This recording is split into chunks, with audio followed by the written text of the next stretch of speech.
పేరు పేరున మా నాయకులందరికీ కూడా శుభాకాంక్షలు తెలియజేస్తా ఉన్నా. మీడియా మిత్రులతో సహా నన్ను గుర్తుపడతారా అమ్మా? పడతారా? ఎప్పటి నుంచి గుర్తుపడతారు?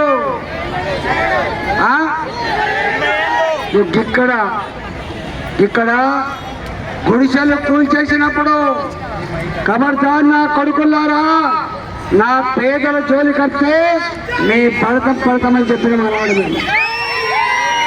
ఇక్కడ నివసించేది అత్యధిక మంది ప్రజలు తెలంగాణ పల్లెల్లో ఉపాధి లేక కన్న తల్లిని వదిలిపెట్టి కన్న గడ్డను వదిలిపెట్టి పొట్ట చేత పట్టుకుని వచ్చే ప్రజలు ఇక్కడ ఉంటారు.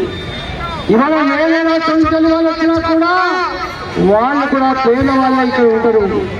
గలాంటి అడ్డ జవహర్ నగర్ గడ్డ. ఇవాళ వీళ్ళ మీదనే బ్రోకర్లు బతుకుతారు, వీళ్ళ మీదనే అనేక మంది బతుకుతారు. ఒక తరం కష్టపడితే తప్ప వాళ్ళ రక్తాన్ని చెమటగా మార్చి వాళ్ళ జీవితాన్ని త్యాగం చేసే తప్ప ఇవాళ ఒక సిమెంట్ బంగ్లా నిలబడలేదు.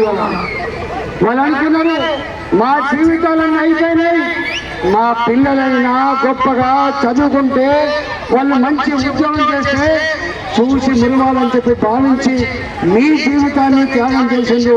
కానీ ఆ చదువుకున్న బిడ్డలు కూడా ఇప్పటికీ మళ్ళీ పెద్ద ఉద్యోగాలు దొరికే వాళ్ళు కొంతమంది, ఉద్యోగాలు లేక మళ్ళీ మీ పనులలో కొనసాగే వాళ్ళు కొంతమంది మాత్రమే. నేను అడుగుతా ఉన్నా, మొన్న స్థానికంగా ఎమ్మెల్యే ఎన్నికలు జరిగినాడు ఇదే రేవంత్ రెడ్డి గారు ఎన్ని మాటలు చెప్పిండో అవన్నీ మీకు గుర్తు ఉండి ఉంటుందని చెప్పి నేను అనుకుంటా ఉన్నా. 9వ తారీఖు నాడు ముఖ్యమంత్రి ప్రమాణ స్వీకారం చేస్తున్నా, 10వ తారీఖు నాడు అన్నిటి మీద సంతకం పెడతా అని చెప్పింది. నేను ఒకరొకరు అడుగుతా ఉన్నా, మీకు ఎవరికైతే ఆనాడు కొత్త పెన్షన్ రాలేదో వాళ్ళందరికీ కొత్త పెన్షన్ ఇచ్చిందా ఈ ముఖ్యమంత్రి పెడుతా ఉన్నా? కొత్త పెన్షన్ ఇచ్చిందా మీకు?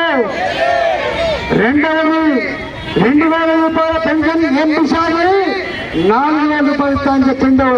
ఇచ్చిందా 4000 రూపాయల పెన్షన్? ఇవాళ కాళ్ళు లేని వాళ్లకు, చేతులు లేని వాళ్లకు, నడుముల వంకర పోయిన వాళ్లకు 6000 రూపాయల పెన్షన్ ఇస్తా అని చెప్పిండు. ఇచ్చిందా మీకు? నా ఆడబిడ్డలకి కుటుంబాన్ని పోషించే బాధ్యత ఆడపిల్లల మీద ఉందని చెప్పి కొంతమంది మగవాళ్ళు బాధ్యత మర్చిపోతే కుటుంబాన్ని సాతున్నది వాళ్ళని చెప్పి మీకు 2500 రూపాయల రుచి ఇస్తా అని చెప్పిండా? ఏ మహిళకైనా 2500 రూపాయలు 4 నెలలుగా వస్తుందా? మరి అడుగుతున్నారా మీరు? ఇవాళ రేవంత్ రెడ్డి గారు ముఖ్యమంత్రి గారు ఒడ్డెక్కినాక ఓడమల్లప్ప, ఒడ్డెక్కినాక పోడమల్లప్ప అవునా కాదా నా బాలాజీ నగర్ చౌరస్తాలో తేల్చుకుందామా అని చెప్పి మనం చేస్తా ఉన్నాం. ఇవాళ కళ్యాణ లక్ష్మి 1,00,000 రూపాయలు చెక్ వస్తుంది. ఆ చెక్ కూడా 6 నెలలకు 7 వస్తుంది. ఈయన ఏం చెప్పిండు? 1,00,000 రూపాయల చెక్కు ఏం కర్మ, తులం బంగారం కూడా ఇస్తా అని చెప్పిండు. ఈ 4 నెలల్లో కొత్తగా పెళ్లి చేసుకునేటువంటి ఆడపిల్లలకి తులం బంగారం వచ్చిందా? చదువుకునే ఆడపిల్లలకి స్కూటీ ఇస్తా అని చెప్పిండా? వచ్చిన వాళ్ళు చేయబట్టండి. వచ్చినాయా? స్కూటీ రాలే, వృత్తి రాలే. 2,500 రూపాయలు. నా ఆటో డ్రైవర్లకు 12,000 రూపాయలు ఇస్తా అని చెప్పిండు. వచ్చిందా ఆటో డ్రైవర్లకు 2,000 రూపాయలు? రెక్కల కష్టం చేసుకునే వాళ్ళు అడ్డానికి కూలీలకి, రైతులకి రైతు బంధు వస్తుంది. నా కూలీలు ఎప్పుడు ఆదుకోవాలని చెప్పి సంవత్సరానికి 12,000 రూపాయలు ఇస్తా అని చెప్పిండు.